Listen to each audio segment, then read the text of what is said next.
السلام علیکم۔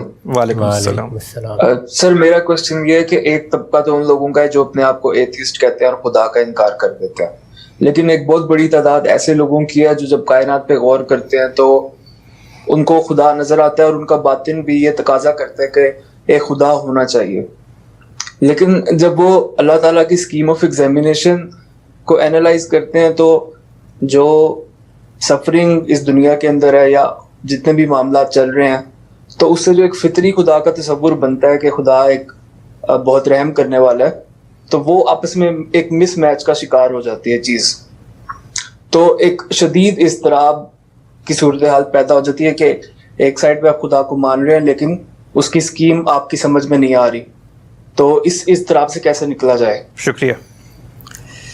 دنیا میں جب کوئی چیز سمجھ میں نہیں آتی تو اس میں نکلنے کا ایک ہی طریقہ ہے، اور وہ یہ کہ آپ اس کو سمجھنے کی کوشش کریں، اس لیے کہ نہ نیا خدا بنے گا نہ نئی دنیا بنے گی، وہ ایسی ہی ہے۔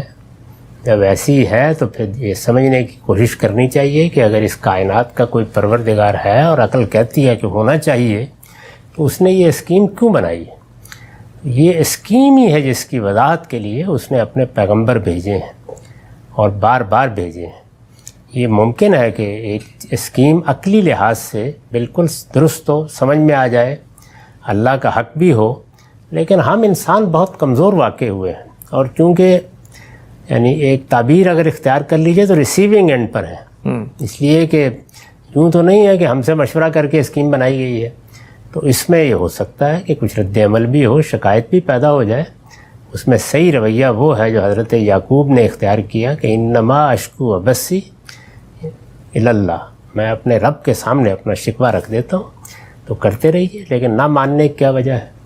یعنی وہ پروردگار اگر اس اسکیم کے ساتھ دنیا سے معاملہ کر رہا ہے تو پھر کر رہا ہے، اور اگر اس کے نتیجے میں سفرنگز پیدا ہوتی ہیں تو بتائیں کہ کوئی طریقہ ایسا ایجاد کیا جا سکتا ہے عقلی طور پر کہ امتحان لیا بھی جائے اور سفرنگ کو بھی روک دیا جائے؟ یہ تو تضاد ہو نہیں سکتا کسی طرح بھی۔